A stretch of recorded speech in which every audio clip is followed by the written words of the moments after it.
Om Shruti Smriti Purananam Alayam Karunalayam Namami Bhagavat Padam Shankaram Loka Shankaram Sadasiva Samarambham Shankaracharya Madhyamam Asmatacharya Paryantam Vande Guru Paramparam Shankaram Shankaracharyam Kesavam Badarayanam Sutravashya Kritau Vande Bhagavantau Punah Punaha. Ram, can I ask a question? Sure. If nothing's created, where does creation fit in? I can't get my head around that. It's a good question. Nothing's created because, like in physics, no matter can ever be created or destroyed. It can only change in form. So creation means that something is manifested rather than created. Creation, when you use the word creation, it's like, it's like Santa Claus. He chips away at the North Pole and he makes something that didn't exist before. That's what I imagine creation should be. Manifestation is the change in form from something which was there in its unmanifested form now becomes manifest. And therefore, what appears to be creation is nothing but a change in form from the unmanifest to the manifest. So an apple tree does not get created. It was there in the apple seed in unmanifested form. Then it becomes manifest as an apple tree. If it wasn't in unmanifested form, it couldn't have got there. All right. So it is, creation is the manifestation of something. And in time, everything that is created will dissolve, and therefore the manifested form will return to the unmanifested form. And so this cycle continues forever. Unmanifested to manifested to unmanifested again. Nothing can ever be manifest if it wasn't already there in unmanifested form. So we always say with our clay and pot, if the pot was not there in the lump of clay in potential form, it could never be manifested. This is why you can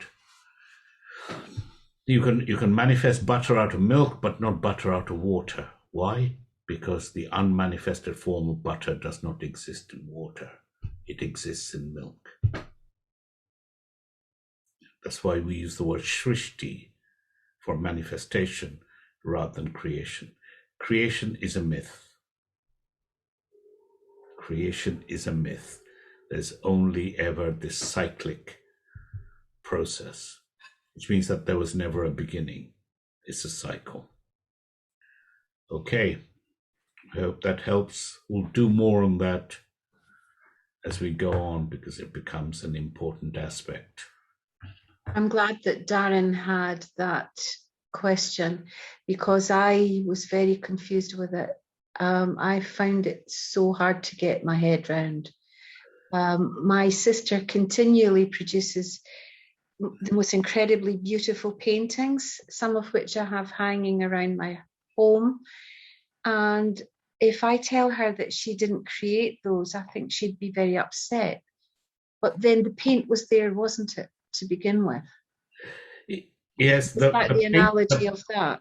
The paint was there, and if that form, if that picture was not already present, then where did it come from?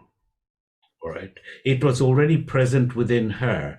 It's like Eckhart Tolle when Oprah asked him, "You had already written a very successful Power of Now. Why write a new Earth?"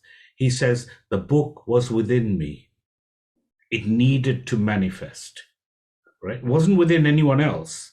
It was within him. It needed to manifest. In much the same way, those pictures are within your sister and they come into manifest form. There are many more that will come into manifest form. He said that years ago, that the brush works by itself. Yeah, it's just coming out. It's if it wasn't in unmanifested form, then where did it come out of? Mm. All right. So it's always everything that is created is a manifestation of something that is unmanifest. Okay, good. Right. Shall I mute you all? Oh, so I had a question. Okay. I had another question. So in the text on Karika 6, it says, or just the background, I continue to have issues about exactly what resolved means. So in Karika 6, it says, in sleep, everything is resolved in the causal condition. Yes. However, in Karika 3, it says, during sleep state, all the koshas except the prana sheath and the bliss sheath are resolved. Yes. With the prana sheath is operating and keeping the body alive. Yes. And what I was going to say is, if the body, the food sheath, is needing to be kept alive by the prana sheath, which can't be resolved because it's doing that, doesn't that also suggest that the food sheath isn't resolved? So I think what's happening there is looking at the experience of the individual. Clearly, in the causal state, the individual is fully alive, because in our three states, we are going to cycle back into dreaming or back into waking. So the prana is surely keeping the body alive. It is actually not accessible by the consciousness of prajna. Is not accessible as something in the deep sleep state, but it clearly exists, because without it, then the body can't be the same body can't be revived again. This is slightly different to the cosmic causal state, because in a cosmic causal state, the same body need not be necessarily revived. So at an individual level, when we go through the experience of waking, dream, sleep, and we come back into the same body, there must be a continuity of prana to keep the body alive. But at the cosmic level, say the entire universe goes into pralaya, right? Goes into a causal state, into the singularity.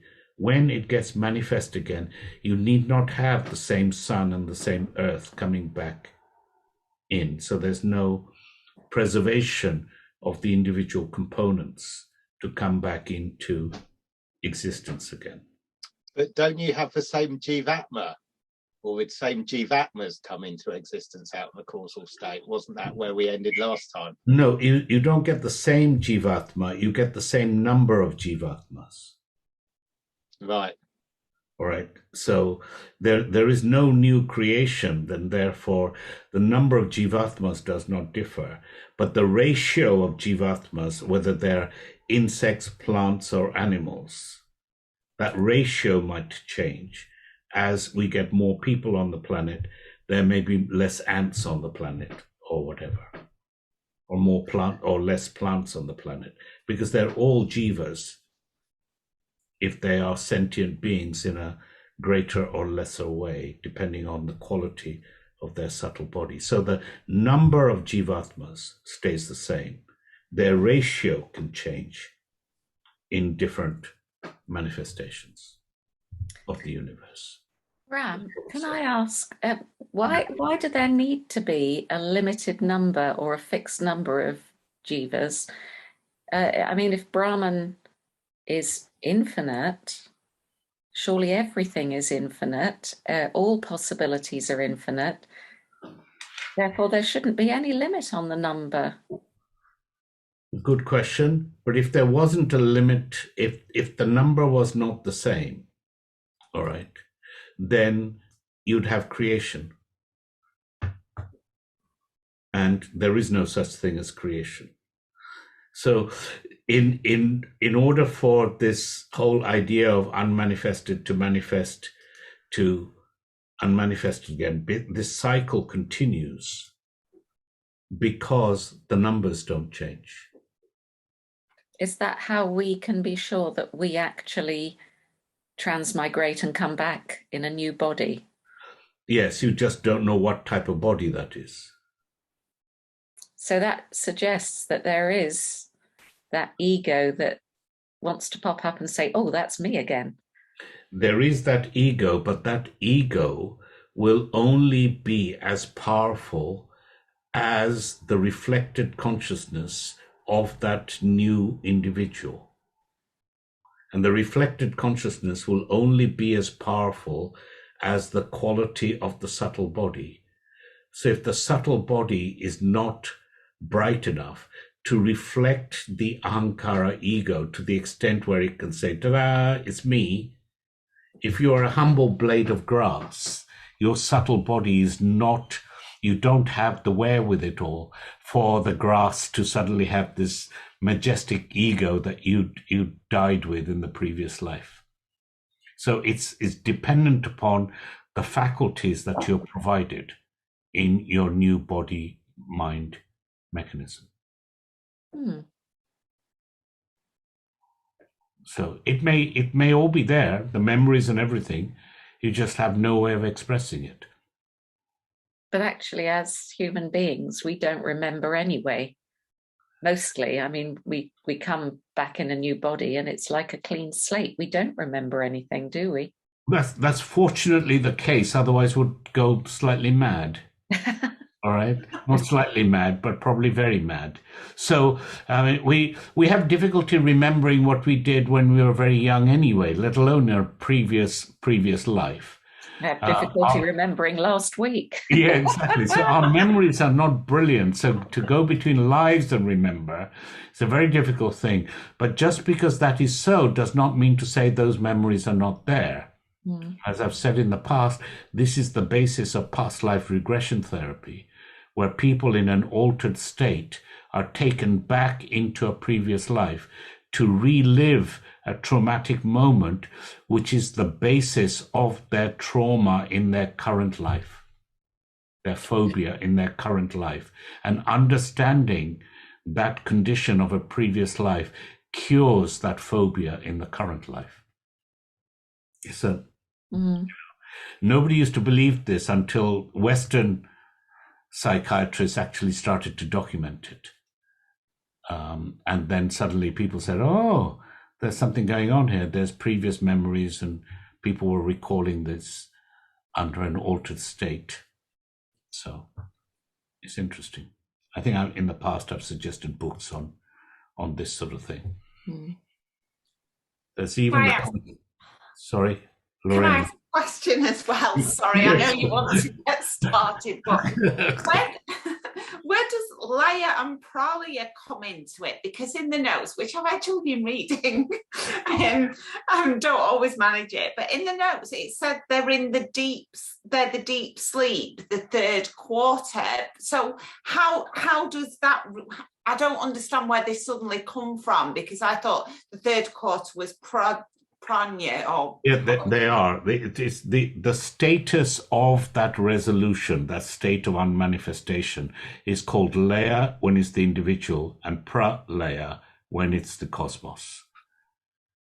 That status of being unmanifest, being resolved in that condition, is called laya or pralaya, depending on whether you're talking about the individual or the totality. So is that different to prajna?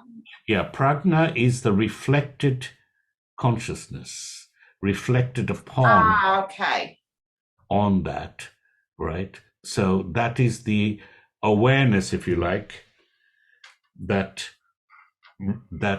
is over that particular quarter. So Atma reflected in the causal body is prajna, Atma reflected in the causal universe is Ishvara.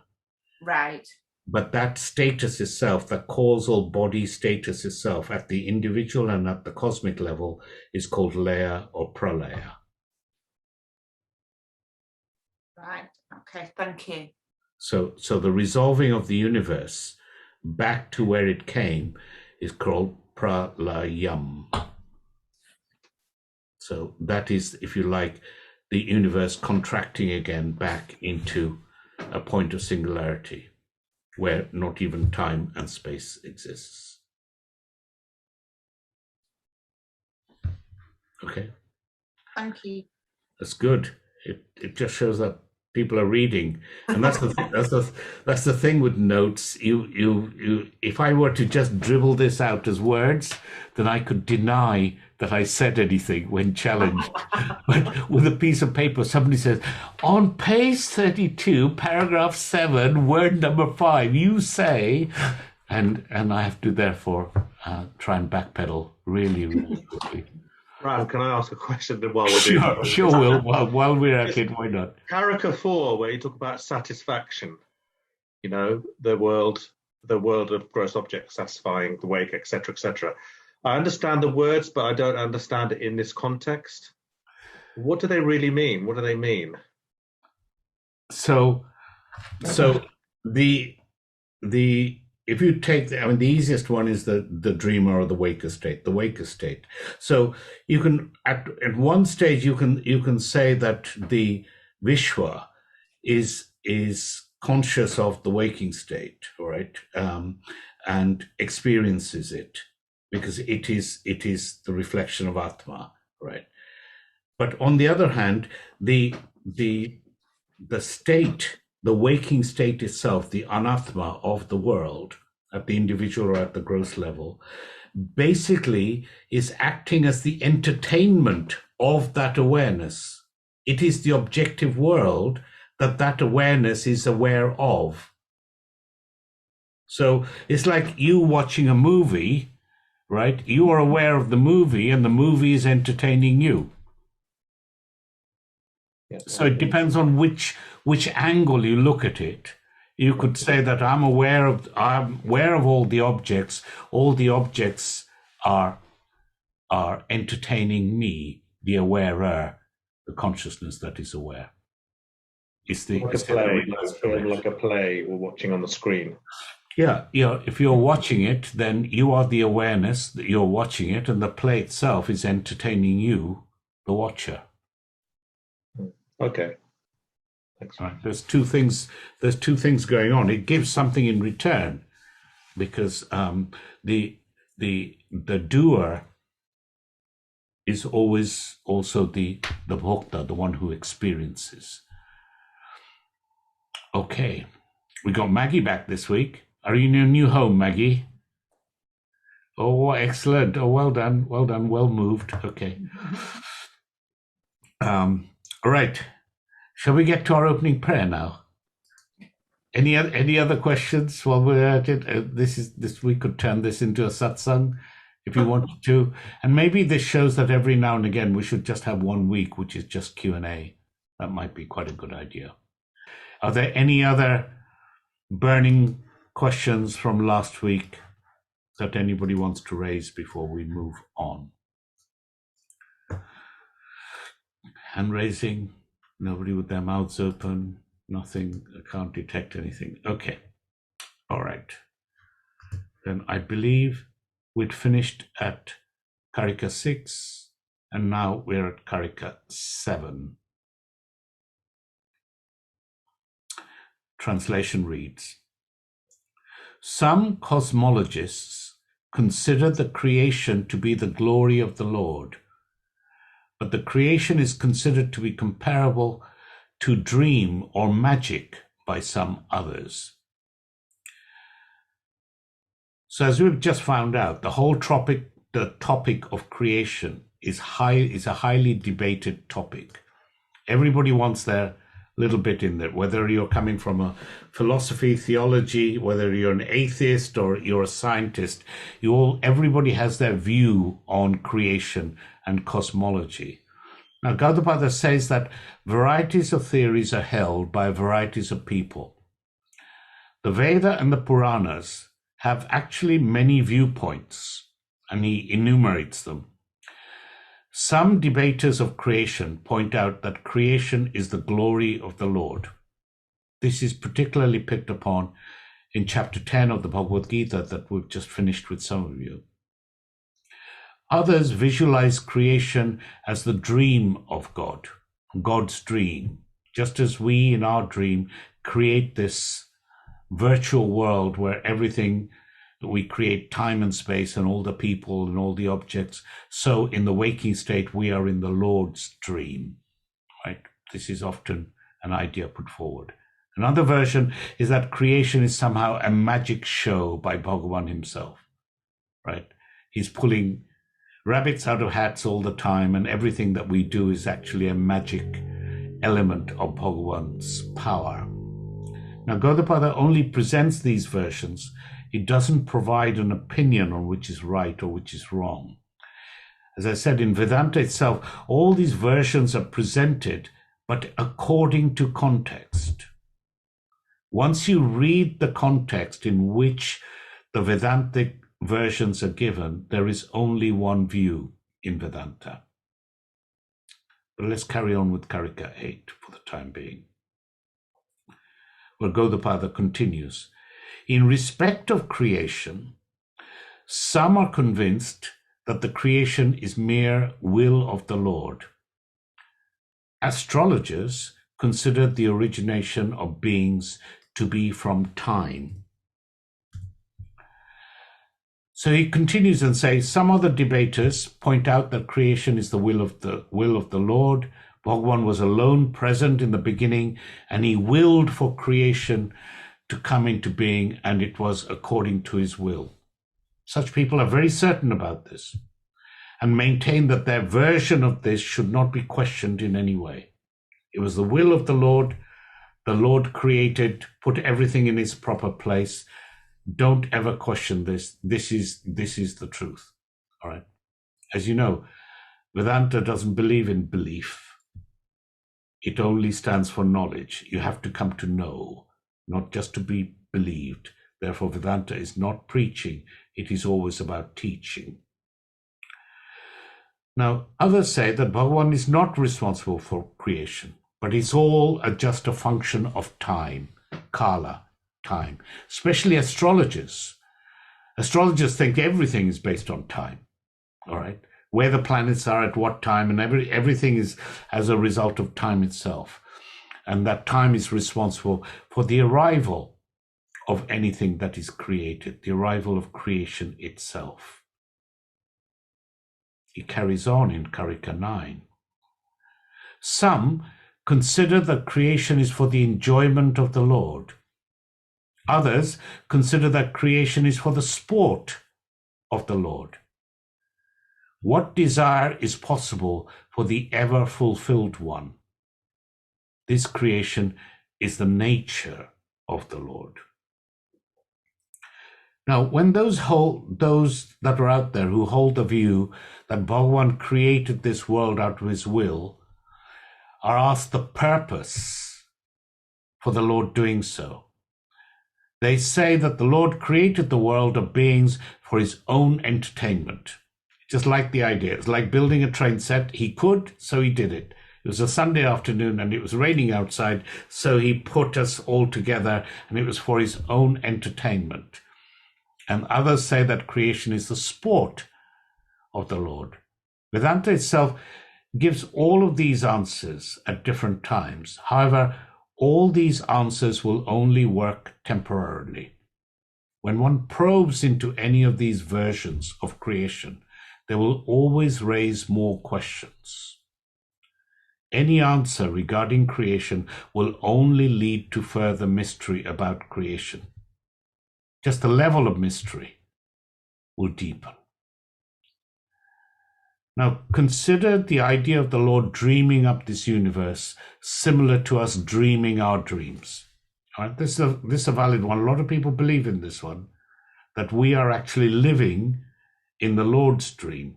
Just as when we dream, there can be many individuals, animals, and plants that are living in our dream, which is of our own making. Thing is, every dream presupposes a waking state. Every dream presupposes a waking state, and that does not apply to Bhagavan. He doesn't go into sleep and dream states, all right? He's all-pervading, he's always there. And therefore, somebody who's always there, how can he be in a dream state? Because he would have had to have been in a waking state before, from which the material came for the dream. Logically, it doesn't work. Similarly, karma, action, or janma, birth, cannot apply to Bhagavan. If something is continuously there, there is no idea, there's no change of state. Bhagavan cannot do anything, nor can he be born, and therefore cannot die. So Gaudapada says that any theory of creation will generate a lot of problems.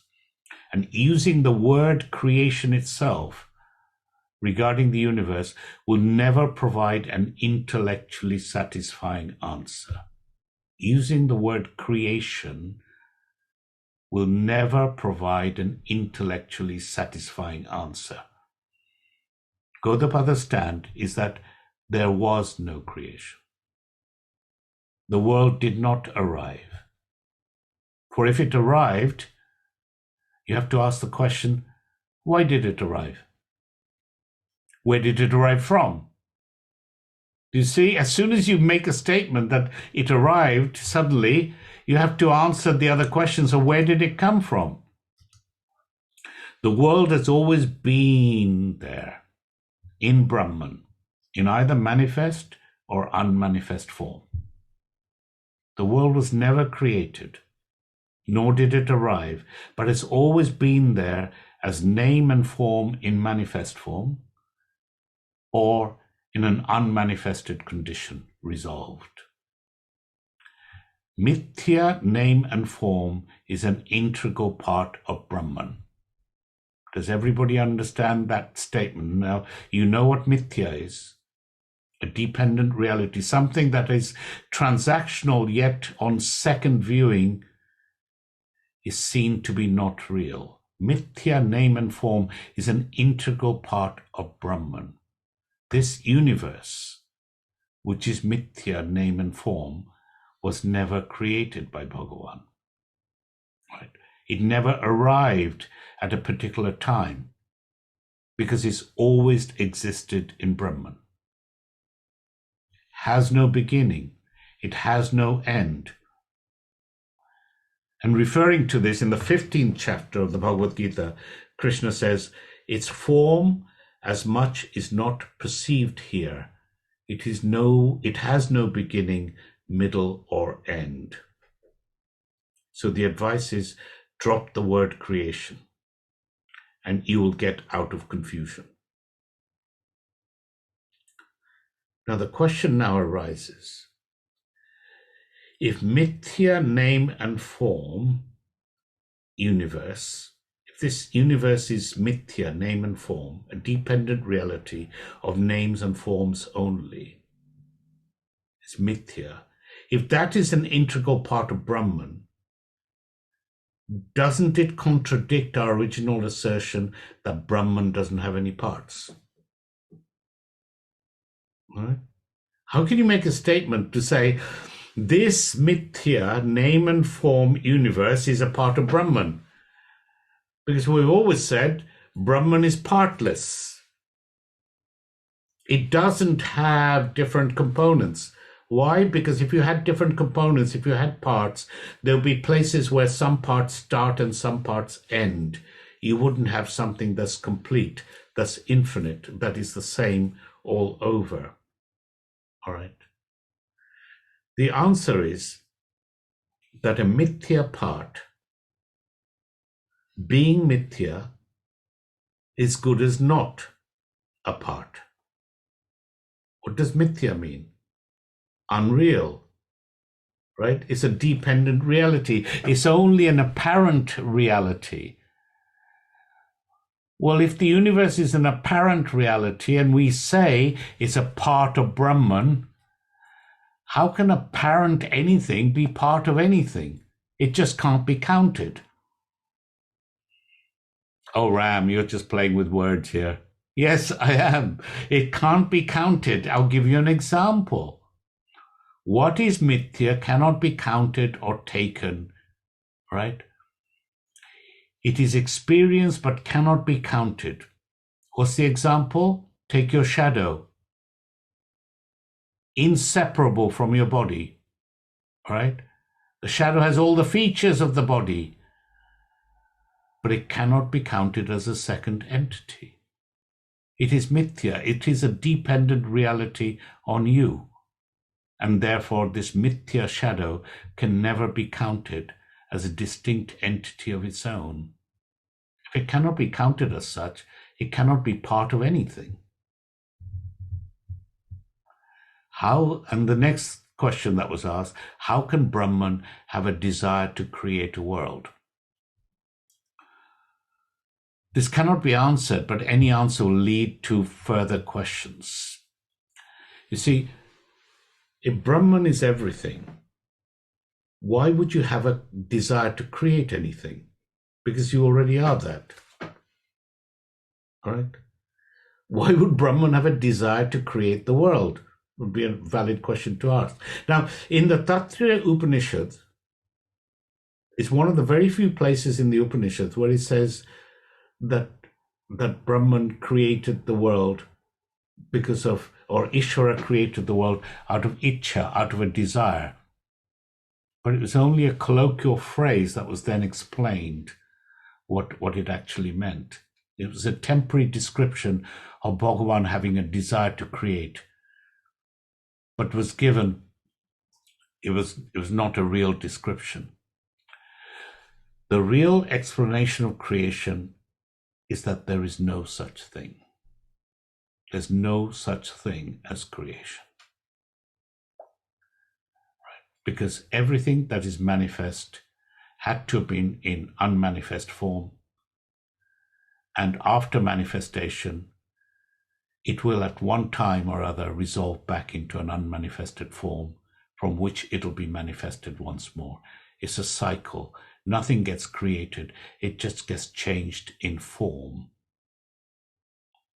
Just like matter cannot be destroyed or created. It can only be changed in form. So he has a go at cosmology, and he leaves it there in Karika 7 because he thinks it's high time that we moved on to Mantra 7, which, as we've said before, is the central piece to this Upanishad. So we now move to Mantra 7, which is quite a long mantra. I will read you the translation. They considered the Turiya. Remember, Turiya and Turiyam is the same. Turiya is the name given to Brahman, given to Atma in this Upanishad. Okay, they considered the Turiya to be that which is not the outward consciousness, not the inward consciousness, not the consciousness turned both sides, not a mass of consciousness, not the all-knowing consciousness, not unconsciousness, beyond perception, beyond transaction, beyond grasp, beyond inference, beyond thoughts, beyond description, traceable through the unbroken self-awareness, free from the world, tranquil, auspicious, and non-dual. It is the Atma. It is to be known. Now, part of this thing is the process of neti. In order to describe something that is indescribable, in order to know something that is unknowable, one of the methods is to say what it is not. Hence that long list of what it is not. And even when it says it's beyond transaction, beyond grasp, beyond inference, it says it are not those things either. And then it has this very important phrase, which we will decipher later. Traceable through the unbroken self-awareness. It says Turiyam is traceable through the unbroken self-awareness, whatever that might mean.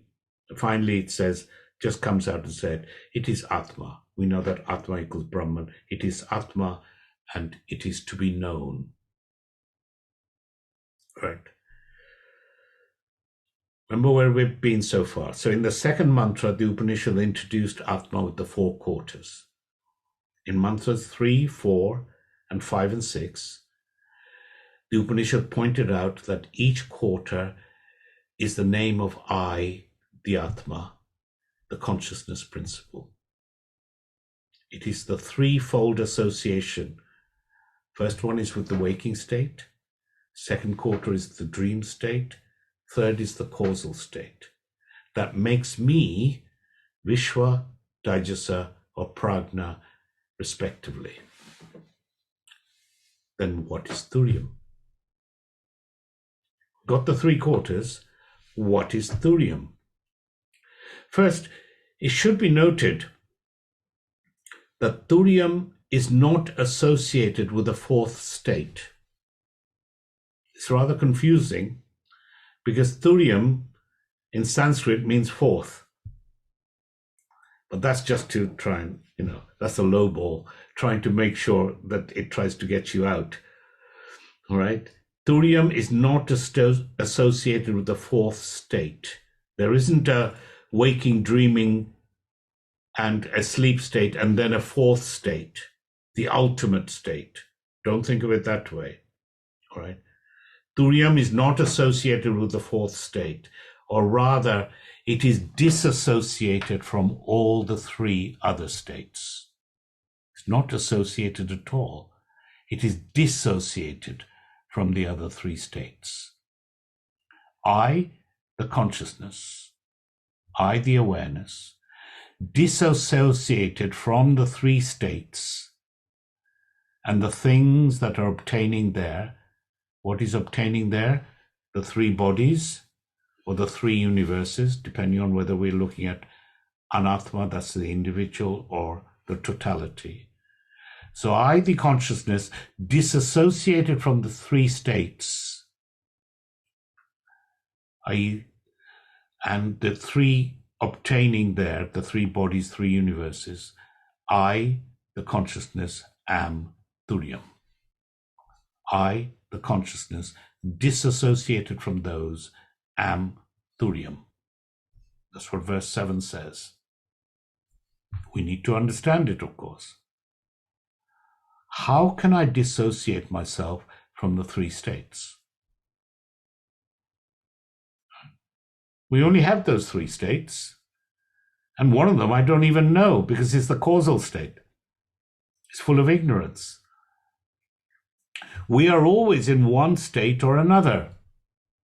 We're either waking, dreaming, deep sleep. Waking, dreaming, deep sleep. There is no other state for us. We're always in one and the other. So therefore, physical dissociation from the 3 states, from the 3 bodies, or the 3 universes is simply not possible. Physical dissociation from the 3 states is not possible. Consciousness, which is all-pervading, cannot be separated from any of these 3 conditions.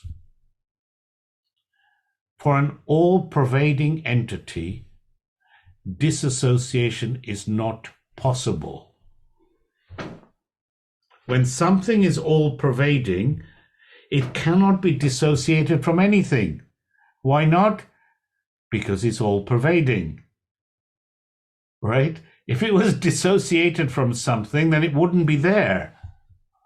But it's all-pervading. So dissociation is not possible. It's like saying space cannot be dissociated from anything. All right? But this presents a problem. Oh dear, oh dear. If it is not possible, then Mandukya Upanishad is irrelevant. Right? The dissociation has to happen in an ingenious and different way. And we say that consciousness cannot be physically dissociated from the 3 states. Can consciousness experientially be dissociated from the external world? Superficially speaking, consciousness can experientially disassociate, just like we experience in deep sleep state, where we have withdrawn from the external world, our body, our mind, and our thoughts. We've dissociated from all of those. Similarly, in Nirvikalpa Samadhi, do people remember what Nirvikalpa Samadhi is? Total absorption in the self, without any total focus, without any effort on our part, no will on our part to maintain ourselves in that condition. That's what Nirvikalpa Samadhi is, considered the ultimate of the 8 limbs of yoga, Patanjali's Yoga Sutra. In Nirvikalpa Samadhi, a meditator disassociates from the world and thoughts. All right? However, this raises 2 problems. Firstly, even though I experientially dissociate, everybody understands that experientially what it means here. Your experience is one of dissociation. It's not an actual dissociation, because everything is still there in potential form. All right? You haven't dissociated from the world. You have just dissociated from the manifest world. You haven't dissociated from the unmanifest world. Remember, there's no such thing as creation. So the manifest world exists in unmanifested world. At the time of Nirvikalpa Samadhi, you haven't dissociated from that which is unmanifest because it is potentially present. It only appears to be dissociation because the body and mind are in potential form, and so this dissociation is only temporary. Your dissociation within Nirvikalpa Samadhi from the world, thoughts, and objects, all right, is only a temporary dissociation from those physical manifested things, is not a dissociation from the potentiality of those things. The second problem this raises is once sleep or samadhi is over, the association comes back. So experiential dissociation is not possible for Turiya, even though seemingly there seems to be dissociation for a limited period of time. You say, Graham, I don't see where this is going. Let's go back. All right. Turiya is said to be we have the 3 quarters, the 3 names, association of Atma with those 3 quarters. Then we get this Turiya. Now, you'd think that Turiya would be associated with the 4th state, but we're told no, there is no 4th state. We're told Turiya is actually dissociation from all the 3 states, not association, dissociation from all the 3. How can you get to dissociation? You can do it physically or experientially. Physically, you can't, because Turiya is all pervading. It is Atma. And even experientially, you can't, because even if you think you've got away from the objective world, right, the manifest world, you're still associated with the unmanifested world. And it's also temporary.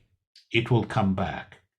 So it seems a seemingly dissociation, but it is not. Let me continue. Right? It's not called the crux of Mandukya Upanishad for nothing. All right. If you can get over mantra 7, you're enlightened. All right. We will get to it at the end of it. You will be enlightened, honest. Can consciousness dissociate from the world to become Turiya? It is not physical or experientially possible, but Vedanta says that there is another way. A jnani accomplishes this alone by separating himself from the world in an ingenious way. The method is pure knowledge or understanding. So dissociation can be brought about through sheer understanding that I am the observer and the world is the observed. Where have we read that before? I am the observer, the world is the observed. In Mandukya Upanishad, the observer and the observed are given special status. Do you recall? I, the observer, am Satyam, real, true, and everything that is observed or experienced, namely the body and the world, in all the three states, belong to a lower order of reality called Mithya. I, the observer, am alone Satyam. Everything else is Mithya. Can Satyam and Mithya get associated? Can you associate Satyam and Mithya? They can be brought together, but can they be associated? Mithya can never touch Satyam, even though it's very much on the Satyam. I know it's mind-boggling, so let's have an example. The movie can never affect the screen. The screen is Satyam, the movie is Mithya. The movie can never affect the screen. All right? It's a lower order of reality. The two are superimposed. You have screen and movie together. The movie is reliant on the Satyam of the screen in order to have a being, a temporary borrowed existence. But one cannot affect the other. A fire on the movie will not burn the screen. Mithya does not affect Satyam. They're in different orders of reality. From a previous class, when was it? I think Sunday Bhagavad Gita for there. Does everybody remember the example I gave for different orders of reality? To understand this higher and lower order of reality, does anybody remember the example I gave? No, it was all blank then, and it's all blank now. Okay, I said that when you look at a perfectly polished mirror, all right, what do you see? You see a perfect reflection of your face. All right. You may indeed, because you're short-sighted, you may see it clearer than a face that's otherwise elsewhere in the room. You see a perfect reproduction of your face, wrinkles and warts and everything. Right? Everything that the face does, the reflection does. It's a perfect replica, but it's in a different order of reality. The original face and the reflection exist in different orders of reality. The original face is Satyam. The reflection is Mithya, is dependent upon the original Satyam face. How do I say they coexist? So your face is there, the reflection is there. They coexist, right? But they're in all different orders of reality. If you stick a pin into the reflected face, you will not get hurt. Right? Similarly, you cannot try and feed the reflection breakfast. You can with the original, but not the reflection. It appears in another order of reality. Satyam and Mithya can never be associated. Right? They can be brought together, but never associated. The movie can never affect the screen. There's only a seeming connection between Satyam and Mithya. Only a seemingly connected are they.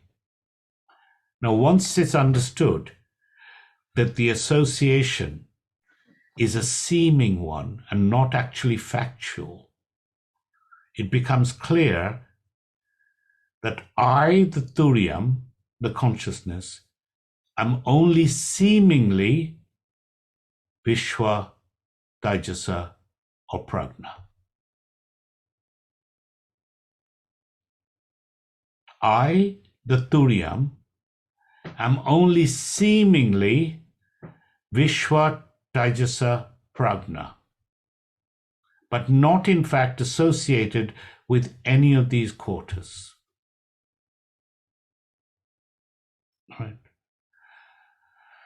So Atma reflected in the subtle body creates Taijasa. Subtle body has the mind. Taijasa is that awareness that we call ahankara or ego. And that Taijasa, that awareness at the subtle body level, is a seemingly associated with me. But I am Turiam. I'm not in fact associated with any of these quarters. And after knowledge, I know that I've always been Turiam, but I've been playing the roles of Vishwa, Taijasa, and Prajna. I've only ever been the one sun up in the sky. And depending upon the reflection of that sun in different anatma, different states of the body, the gross body, the subtle body, and the causal body, that creates a reflection. It's a seeming reflection of the sun. I was always the sun. I was never associated with that reflection. I was just playing those roles. Even while playing these roles, I'm Turiam because the roles never touch me at any time. That which is a seeming role, a mithya role, never touched Turiam at any time.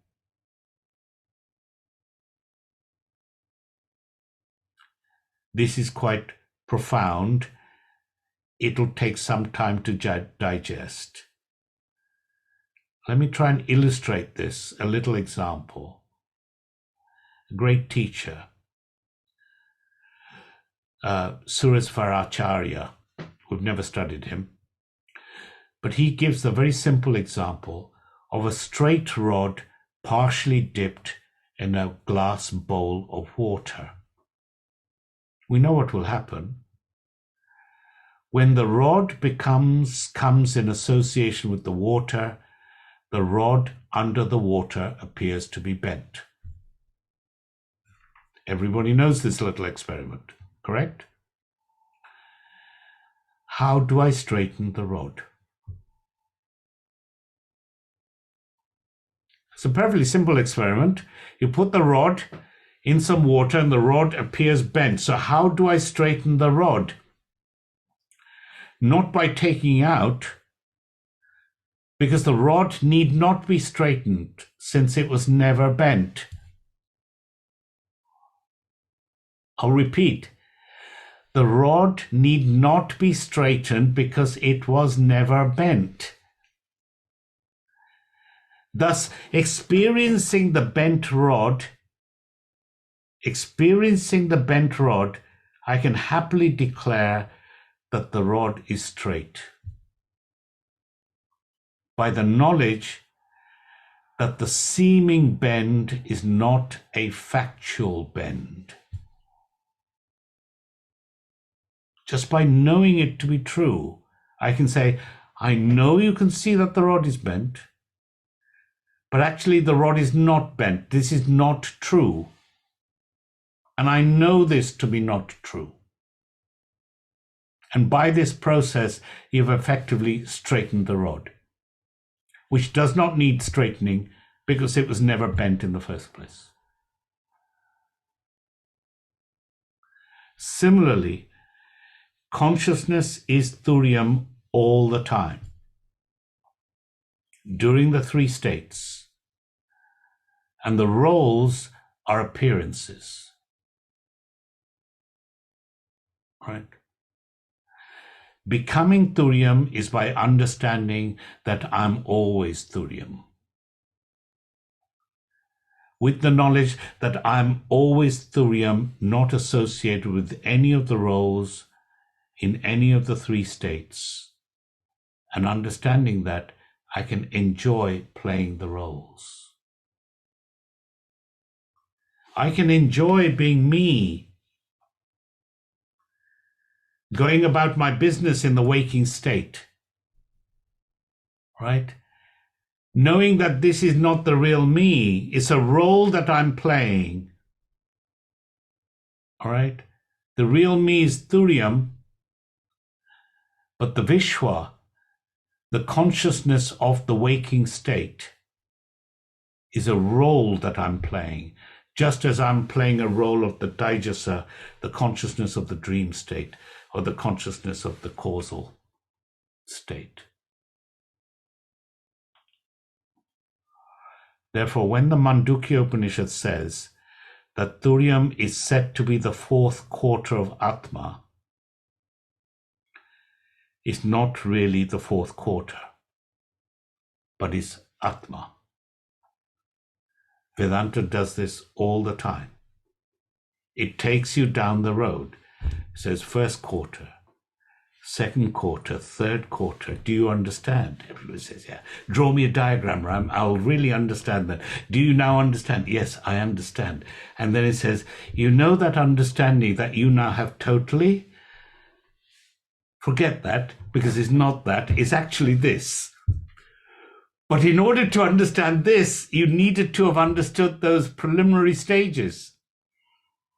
The three quarters of Atma need to have been understood before you realize that your Atma is actually that fourth Thuriam, which has everything else within it, because everything else are merely roles that we play. Thuriam is considered to be the fourth, but it is not the fourth, it is only Atma. I should know the Thuriam only by claiming that I am Thuriam. That's the only way you can know it. You cannot know consciousness, you cannot know awareness by any other mechanism than by claiming that I am that. Why? Because consciousness can never be objectified. It is ever the subject. If it can never be objectified, it can never become known. Has to be claimed as your true self, right? And this claiming of Thuriam as being the real you has to happen in the waking state. That's why you've all got your eyes open now while we are studying it. This claim that I'm Brahman, I'm Thuriam, has to happen in the waking state. Right? It's interesting, it'll come on later. It's in one of the Karikas. Why does it happen to happen in the waking state? Because Thuriam is not, it's all-pervading. It's changeless Brahman. Changeless Brahman cannot know. I'll repeat. Changeless Brahman cannot know. Changeless Brahman cannot experience. All right? Changeless Brahman cannot claim, because that would be an action. An action requires different states, and Brahman doesn't have different states. It is Advaita. It's only the one, all-pervading thing. Therefore, Thuriam cannot claim. Who claims I'm Thuriam? If Thuriam cannot claim I'm Thuriam, who is claiming that I am Thuriam? Vishwa. Because only when Thuriam, Taijasa, only when Thuriam meets the mind, generates a thought, the claim that I am Thuriam happens in the mind. It doesn't happen in Thuriam, because Thuriam isn't capable of doing anything. Right? A fear, the actual I am Turiam, I finally get it, I'm Brahman, I'm Brahmasmi, is a notion that happens in your mind. That's why it happens to, it's in the intellect. It's in the same locus, in the same area where the ignorance was, that I am this limited self. That's where the knowledge must come. That is the shift from ignorance to knowledge. Right?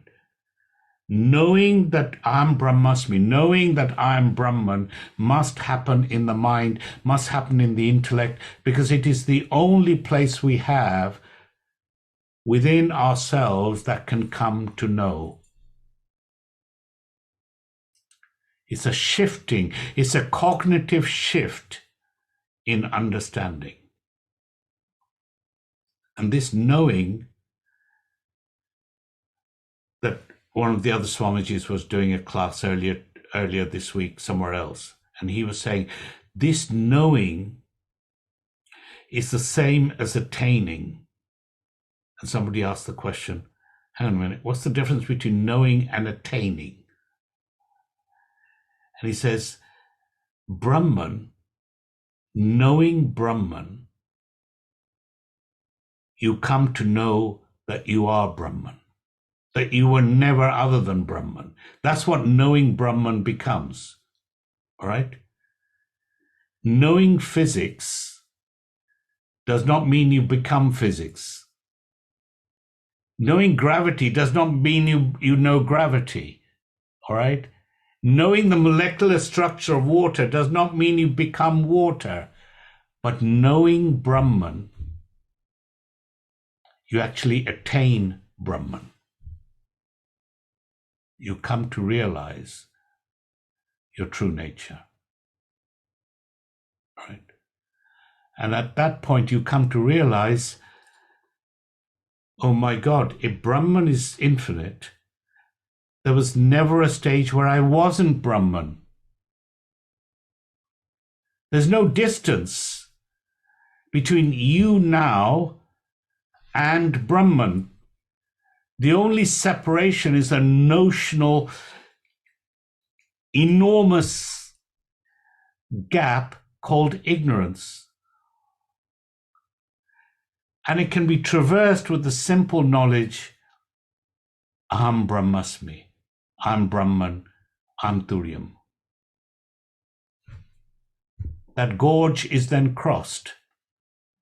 There was never a gorge in the first place. It's only ignorance that led you to a notion that you are not complete.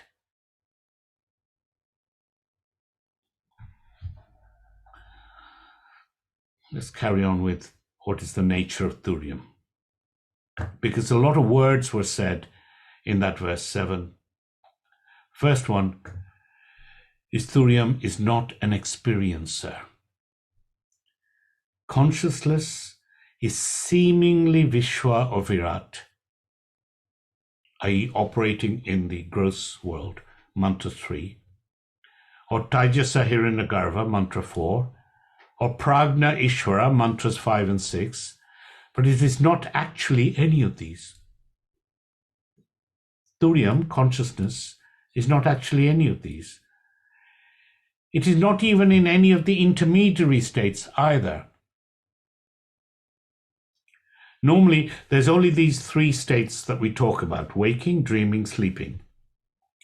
But there are certain extraordinary states of experience in which the mind can be said to be in these 3 states, but it's not quite in these 3 states, but in some intermediary states. And we've talked about these. You've asked questions about these. It can happen just before you go to sleep or in the early morning when you experience extraordinary things like premonition, right? Hallucinations, ESP, or in controlled yogic experiences, right? Where you direct your dream, for example, lucid dreaming. Turiam is not any of these intermediate states either. It is not the simultaneous experience of all the 3 states either. Right? It is not the experiencer. If thurium is not the experiencer, is it inert? I mean, you could say, right, here's a lump of stone. This stone is not an experiencer. Why isn't the stone an experiencer? Oh, because it's inert. So is thurium, because it's not an experiencer, is it inert? It is not inert, but it is the consciousness without any association with any object. Thurium is the consciousness without association with any object. It is not conscious of something. We tend to get confused in the English language. It is not, thurium is not conscious of something. It is consciousness itself. It's not aware of something. It's awareness itself. If you like, it is objectless consciousness. Objectless awareness. Right. That's why thurium is not an experiencer.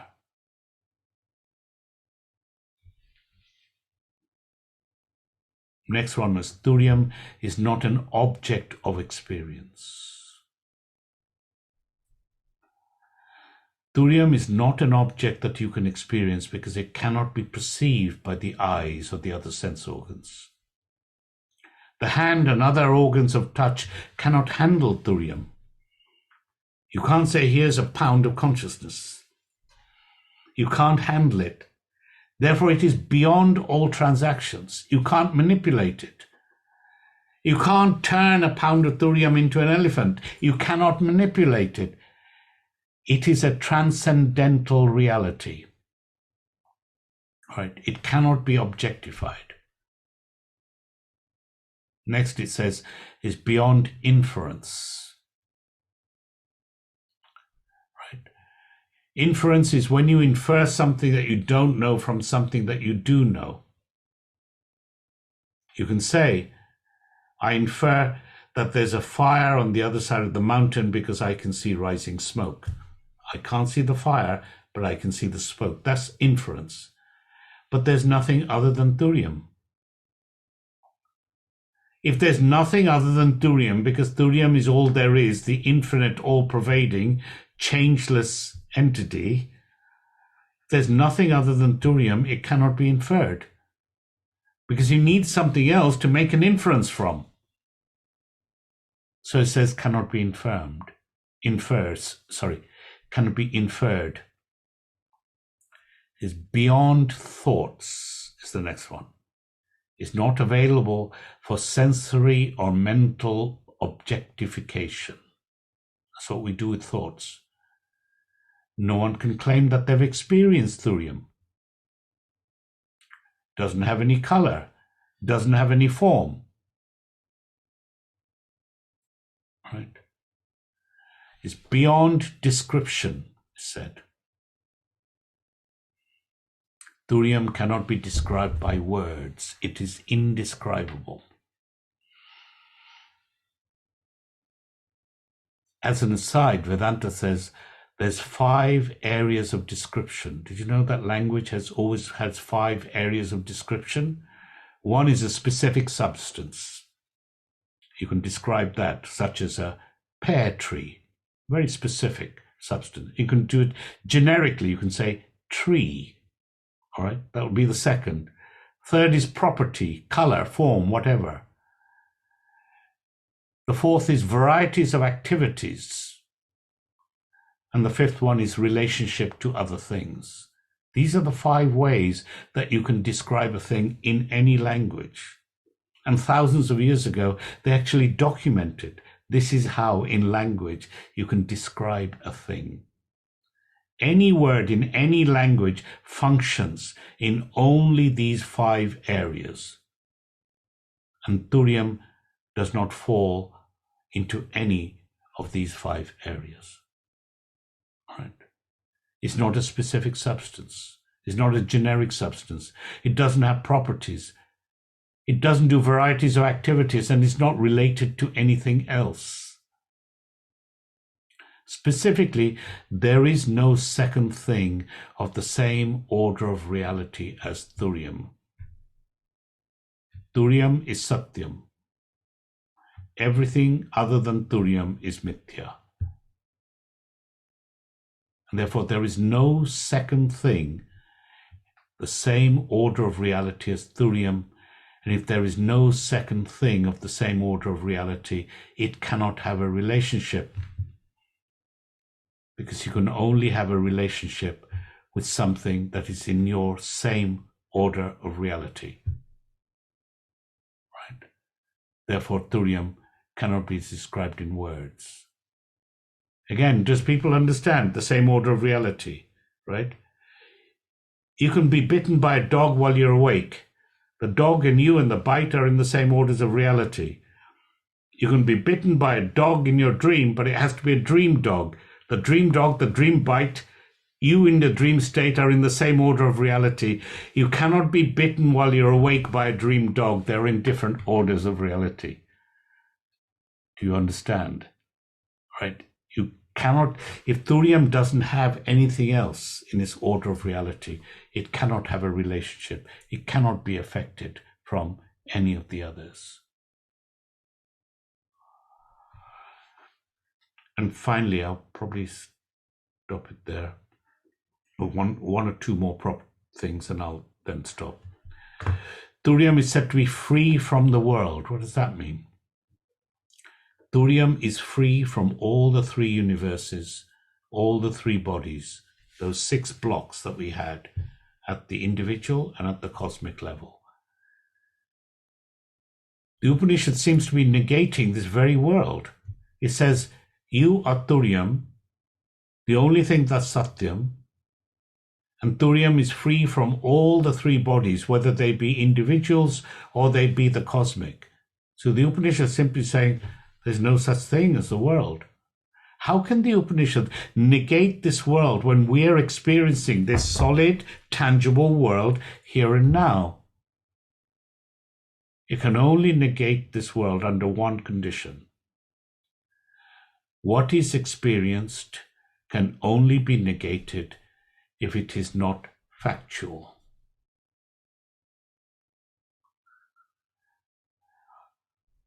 What is experienced by you and me as the real world can only be negated if it is not factual.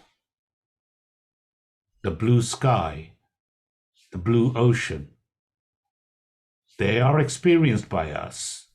They can be negated. Why? They're not factual.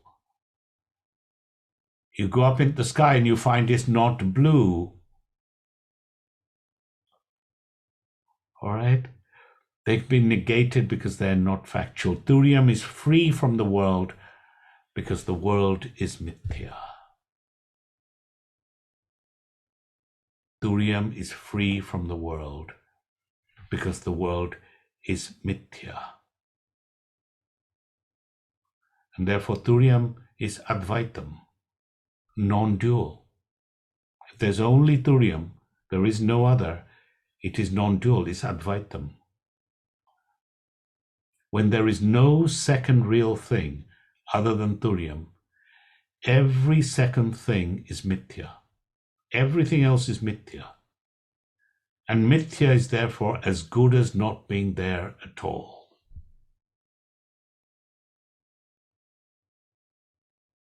So Turiam is non-dual.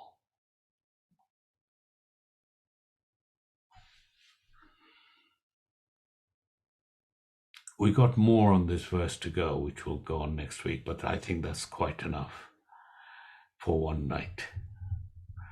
It'll require a little bit of study of the notes. We're really getting into the crux of these things. I mean, the Upanishads are always written in this way. Softly, softly, catchy monkey. They get you in with gentle verses, and then in the middle, they drop the bombshell. All right. Then they explain it for a little while, and then they back off gently so that you can get your sanity back again by the end of the Upanishad. All right. That's the way they always work. This is not an easy Upanishad. It's not easy to teach. It's not easy to understand. The message is the same. Aham Brahmasmi. I'm Brahman. That is the nature of myself. Everything else is mithya. All right. Everything else is an apparent reality. The only underlying truth is me, the observer. Everything that's observed is mithya. Comes over every Upanishad again and again, but in different ways, so that some Upanishad will trigger some individuals, right? Yes, Will, you're absolutely right. This is one of the most important verses in all of the Upanishad. It takes a lot of time to understand. It actually requires a lot of background. So some of you who are new to this for the first time, it must be extremely difficult for you. Because some of the people around you have been doing this for 2 years, 5 years, some of you for 10 years, and they've still got quizzical expressions on their faces. So that the relatively newcomers, you're doing extremely well. All right. Very important mantra, and we shall continue with it next week. Any questions? Janet, was that you just leaning forward or about to ask me a question?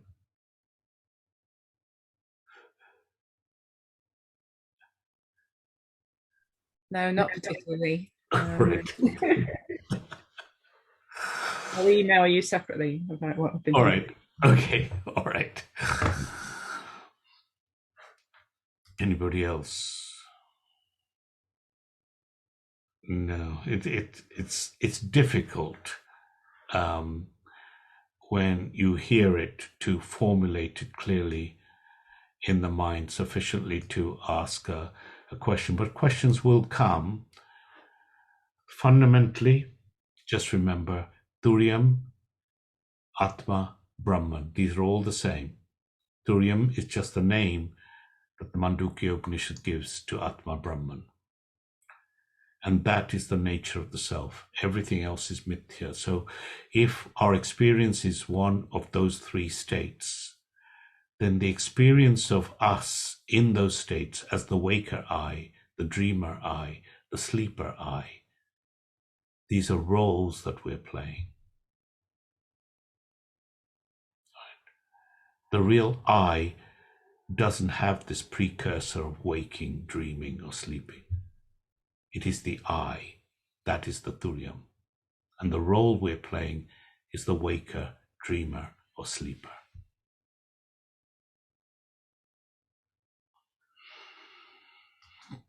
Okay. I think I've cooked your brains enough for one evening. Do you want to have a 5-minute wind down with a meditation? Would that help?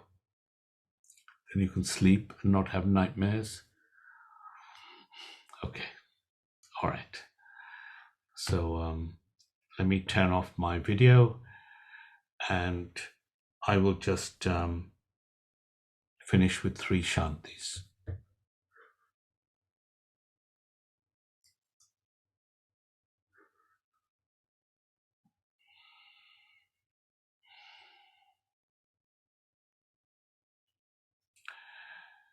As we settle down, we have to realize what we're settling down.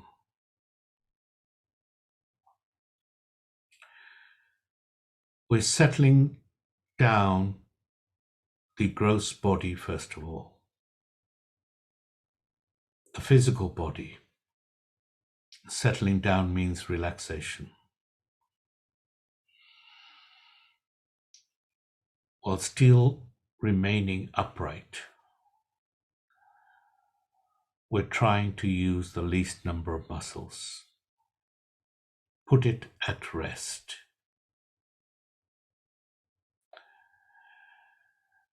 And when these are no longer being utilized, the mind comes into ascendance. The mind always thinks it's the most important thing over the body.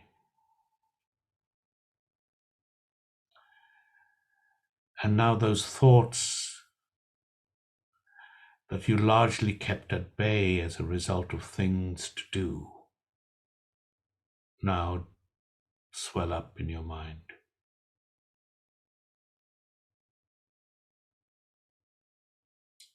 Like bubbles coming up in boiling water. The bubbles get bigger. And then they pop as an idea. You don't control the boiling process.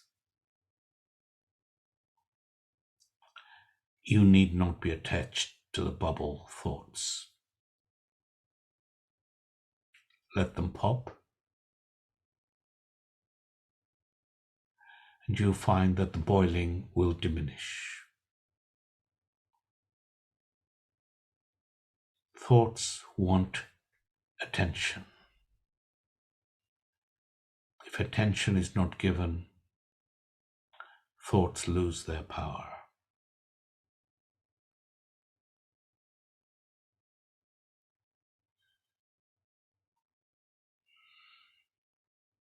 That attention, that awareness of the mind is the Taijasa.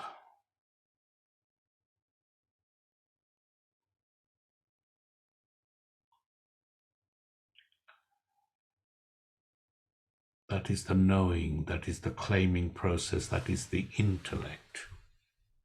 And right now, you're trying to isolate the intellect from the thoughts.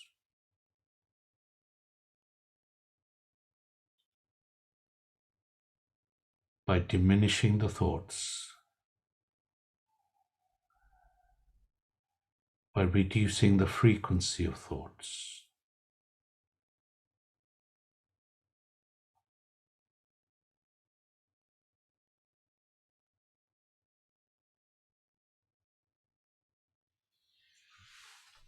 the intellect and ego become still.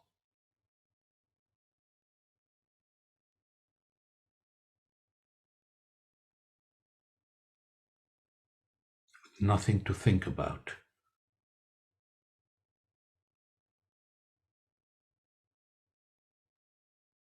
It becomes the closest to awareness that you know.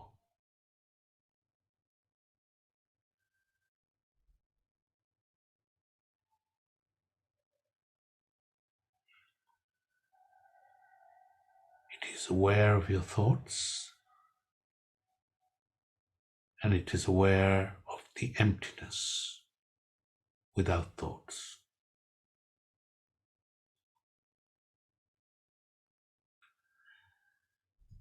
Be still, and thou shalt know.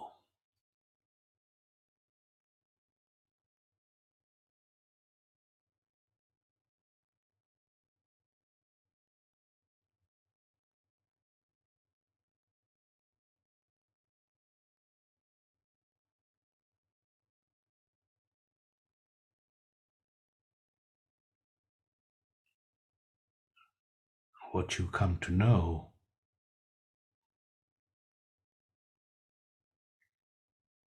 is the awareness that is your ego is itself borrowed from something bigger.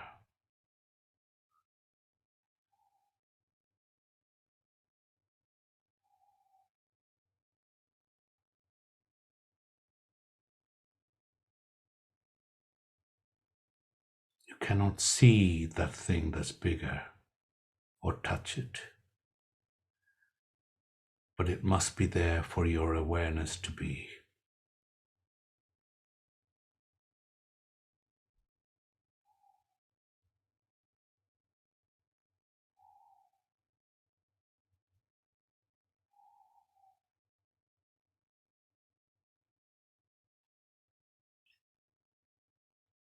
and therefore the real me must be that which is that biggest thing.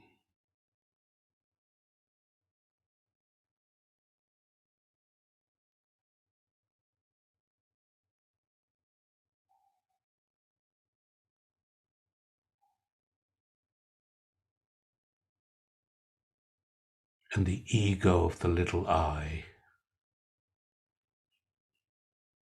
is a role that I play.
Om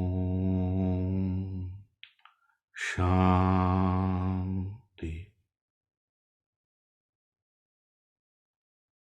Shanti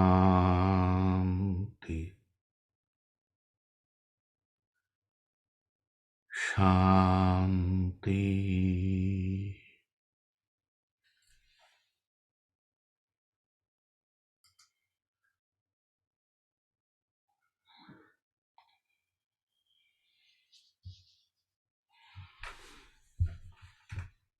Om Purnamada Purnamidam Purnat Purnamudachyate Purnasya Purnamadaya Purnameva Vasishtate.